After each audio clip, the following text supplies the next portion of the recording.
The stars beyond Epsilon Eridani B shimmered with indifference. Cold. Silent. Watching.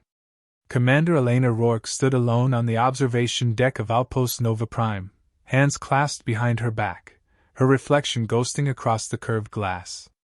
Below, the UHS Aegis loomed in orbit, sleek, angular, predatory.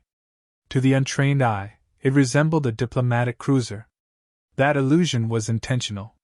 She knew better. They had called the Aegis a contingency project. A weapon built not for war, but for a message. Just in case, Earth Command had whispered, as if speaking louder might summon judgment from the stars. For 3 years it sat hidden, untested, silent. Until today. Her earpiece chirped. "Commander, priority message from the Concorde." Rourke exhaled. "Pipe it through." A hologram materialized in front of her, a towering alien in silver armor, bone ridges curving over its skull like a crown. "High Marshal Vierzel." His voice soothed superiority, echoing in the chamber. "People of Earth. Your expansion violates Concorde Regulation 12. Withdraw from Epsilon colonies. Disarm all unauthorized vessels. Or be removed." No bluster. No diplomacy. Just a threat dressed in galactic law. He paused. His gaze met hers through the projection. "We will arrive in 24 standard hours. Surrender is expected. Resistance is extinction." The message cut. Rourke didn't blink. She tapped her comm. "Bridge. Ready the Aegis. We launch in 1 hour." "Wait, we're launching now?" First Officer Rajan Malik matched her stride as she crossed the command floor. "Command hasn't cleared anything. The Council hasn't even responded." "They won't respond," Rourke said, not slowing. "They're afraid. And when Earth is afraid, it waits. But the Concorde won't." Malik lowered his voice. "This isn't just defying orders. This is war." She stopped. "No. This is what happens when someone finally stands up." He hesitated, then gave a sharp nod. He'd follow her into the void, and she knew it. The Aegis pulsed with quiet energy as they boarded. Its corridors were narrow, its design utilitarian, no ornament, only function. Humanity's answer to being labeled inferior wasn't flash. It was efficiency. Rourke entered the CIC, Combat Information Center. Around her, holograms of the system flared to life. A black void speckled with digital stars.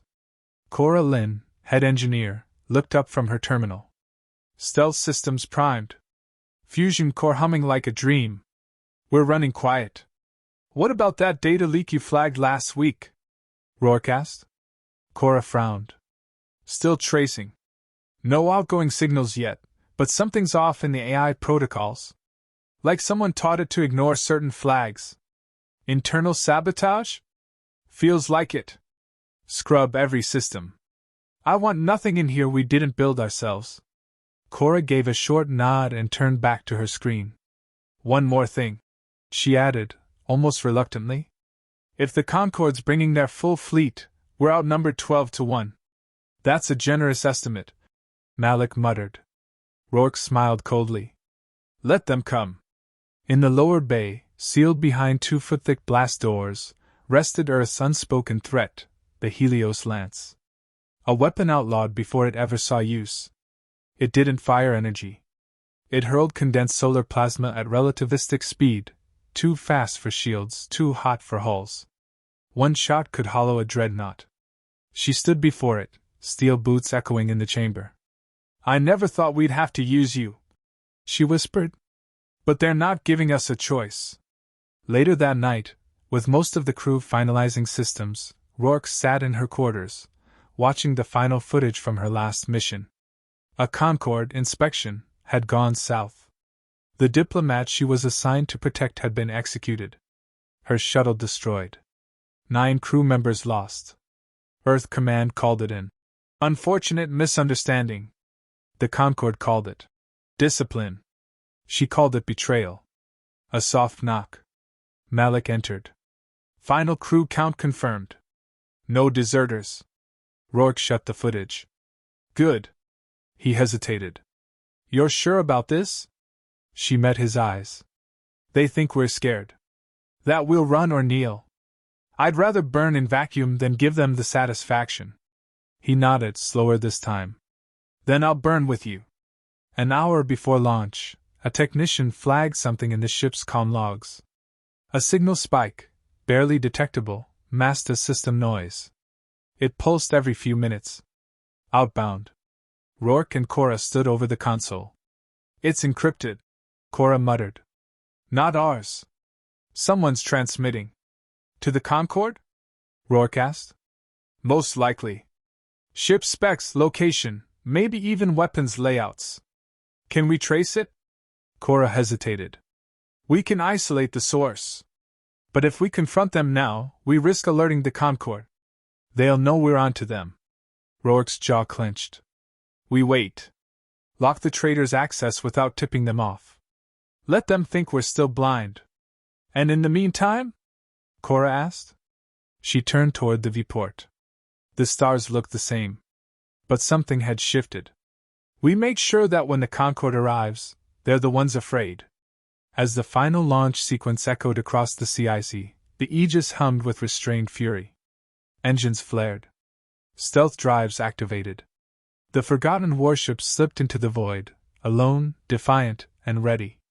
Humanity wasn't backing down. Not this time. The void was not silent anymore. It thrummed, low, electric, with the arrival of the Concorde fleet. 13 warships emerged from hyperspace above Epsilon Eridani B. Their hulls shimmered with violet shielding, bristling with weapons. 2 dreadnoughts led the formation, flanked by destroyers and interceptors, all bearing the cold, precise geometry of the Tsar Dominion. On the Aegis bridge, Commander Rourke watched the projections light up one by one. The ship's AI fed in data, armament loadouts, shield strengths, formation spacing. They're not bluffing, Malik muttered, arms crossed. That's a full execution force. Rourke nodded once. Good. Behind them, Cora adjusted the holographic interface, flicking through enemy shield frequencies. Looks like they're using reflective plasma veils. Deflects light weapons, vulnerable to kinetic. Exactly what we trained for. They're broadcasting. Ensign Dacre called out from communications. The display lit up. High Marshal Vierzel's face returned, colder than before. Earth vessel. You are surrounded. Disengage and surrender. Your resistance will be noted, then erased. Rourke leaned forward. Transmit. Her voice rang through every Concorde channel. This is Commander Elena Rourke of the UHS Aegis. Your threat is noted. Our surrender is denied. She cut the channel before Vierzel could reply. Begin Phase 1, she said calmly. Engage silent approach. Target destroyers first. The Aegis stealth matrix shimmered into action, bending light and masking engine output. The ship dove into a nearby asteroid belt, disappearing into floating rock and shadow. Inside the CIC, tension crackled. First target, Concorde destroyer, ID tag Varlax 2, in range, Malik reported. Solution ready, Cora added. Railguns primed. Fire. A moment of silence, and then the asteroid field lit up. A kinetic slug, magnetically launched at hypersonic speed, slammed into Varlax 2's starboard side. The impact tore through shielding and split the hull open like paper. The destroyer vented fire and bodies as it tilted, then collapsed in on itself. No one on the Aegis cheered. They were outnumbered 12-1. No time for celebration. Enemy fleet shifting, Malik observed. Vierzel is moving his dreadnoughts into a forward triangle. They're adapting fast. Let's be faster, Rourke replied. On board, sabotage made that harder than expected. As they shifted to engage a second destroyer, system malfunctions began stacking. Targeting drifted off-point by several degrees. Defense screens flickered during recoil. Autonav glitched, forcing a manual course correction that nearly steered them into an asteroid. Cora slammed her fist on her terminal. This isn't random. It's not stress, someone's feeding bad code into our systems. Rourke's eyes narrowed. Find the source. Now. Below deck, in the AI control bay, Cora and her tech team began slicing through security protocols, searching for anomalies. It didn't take long. A hidden loop buried under the navigation subroutines rerouted sensor data every 6 minutes. Embedded in its core was a signal code, an off-frequency transmission beacon, pulsing in tight bursts. Encrypted. Alien signature. Son of a... Cora whispered. We've got a mole. The pulses matched their recent system failures. Worse, they lined up with known Concord data scraping protocols. Someone was feeding the enemy live data from inside the ship. She isolated the source. Communications Officer Harlan. Rourke confronted him in the corridor outside the CIC. He didn't deny it. They promised peace, Harlan hissed, as armed Marines restrained him. We were supposed to cooperate. You're going to do mirth. They don't want peace, Rourke said quietly. They want obedience. Harlan's eyes were hollow. Obedience is survival. Rourke turned away. Not for us. She ordered him confined to an escape pod and launched, adrift, silent, far from the battle. The enemy adjusted tactics. The second destroyer, warned this time, unleashed a barrage of ion missiles, forcing Aegis into evasive spirals through the asteroid belt. One missile clipped the port side. Damage alerts flared. Fire teams scrambled. We've lost 6 decks to decompression, Malik called. No fatalities, but we're leaking atmosphere fast. Reroute life support, Rourke ordered. How's the Helios? Cora checked. Charging at 82%. We can fire 1 pulse. Then we'll need 15 minutes to cool the core. We don't have 15. As the Aegis circled for another strike, Rourke sat in the command chair, quietly observing her crew. All hands were moving fast, no panic in their eyes, only determination. This was not the crew Earth Command had wanted. It was the one she needed. Then the alert blared. Enemy dreadnought locking primary weapon. Vierzl's voice returned. Impressive strikes. But one ship cannot alter fate. Burn with honor. Override safeties, Rourke said. Power to Helios Lance. Target enemy flagship. Malik turned to her. If we miss, we won't. The bow of the Aegis opened like a blooming flower. Inside, the Helios Lance shimmered with violent orange light. A low hum turned into a growl. Target locked, Cora whispered. Fire. The ship shook. A blast of condensed solar plasma lanced across the void, ripping space like a scar. The beam struck the enemy dreadnought mid-keel, burning through hull and deck and vaporizing everything in its path. The alien ship exploded, silent in space, scattering molten debris across the Concorde formation. Silence fell over the bridge. Then the calm cracked again. Vierzl.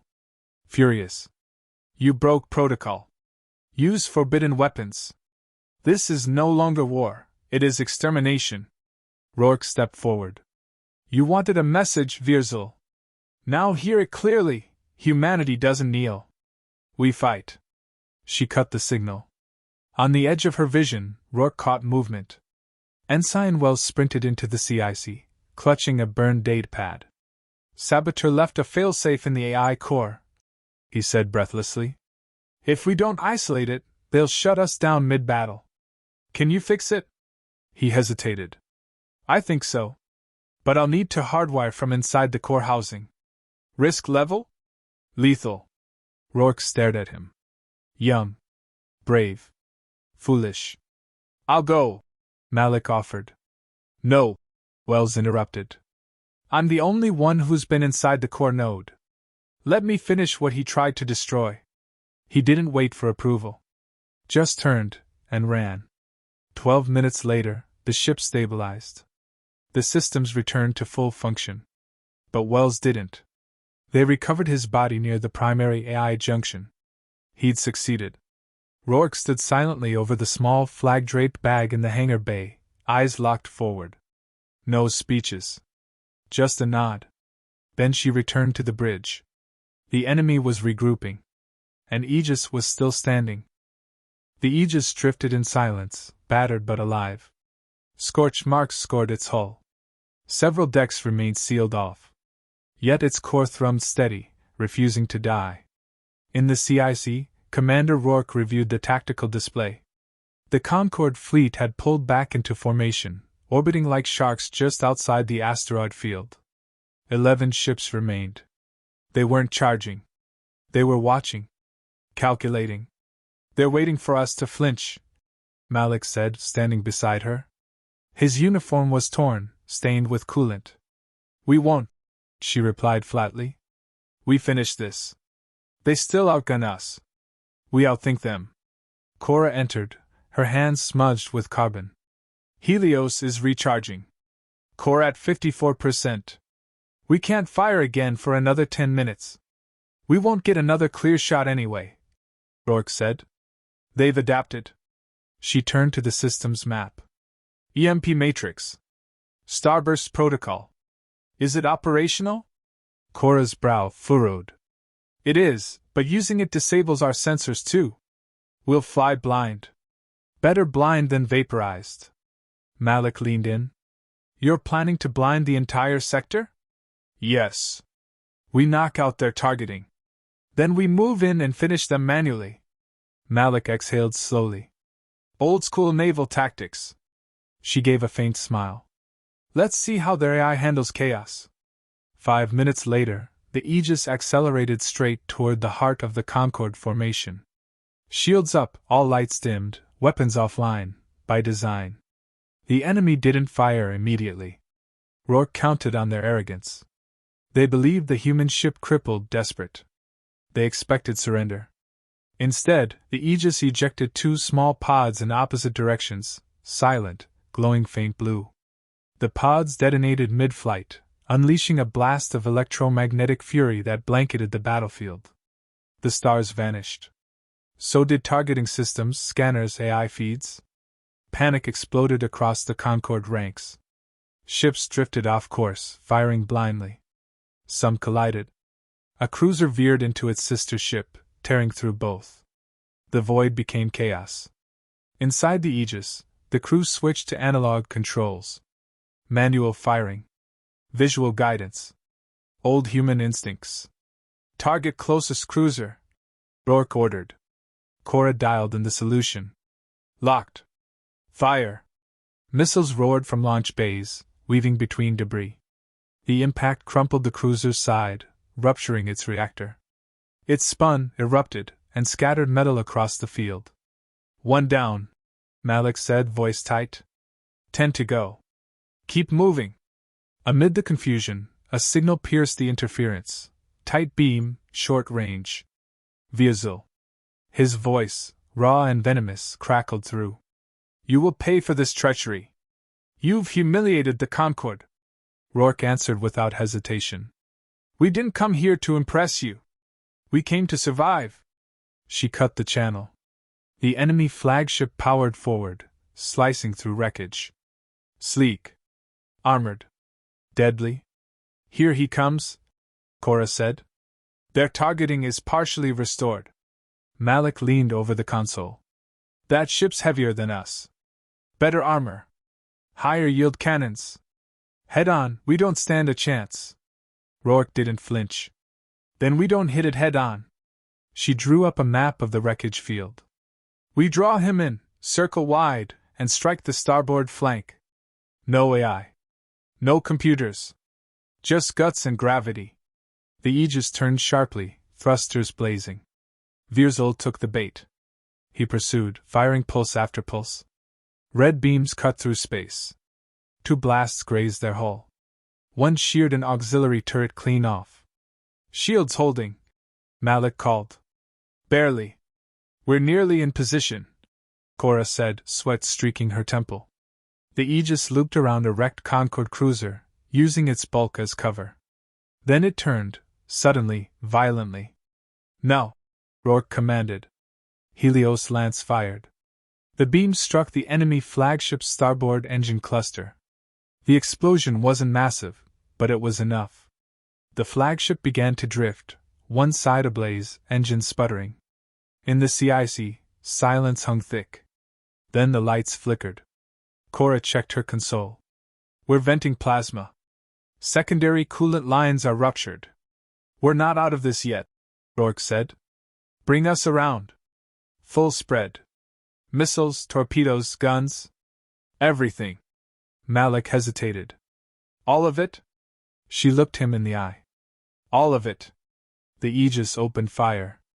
Missiles screamed into the void. Railguns pounded. Torpedoes ignited. The enemy flagship took the brunt, pierced, blasted, buckled. Its command deck lit up like a sun, then vanished in silence. The remaining Concorde ships turned. Not toward the Aegis. Away. They scattered. Retreating. No more broadcasts. No more threats. Just silence.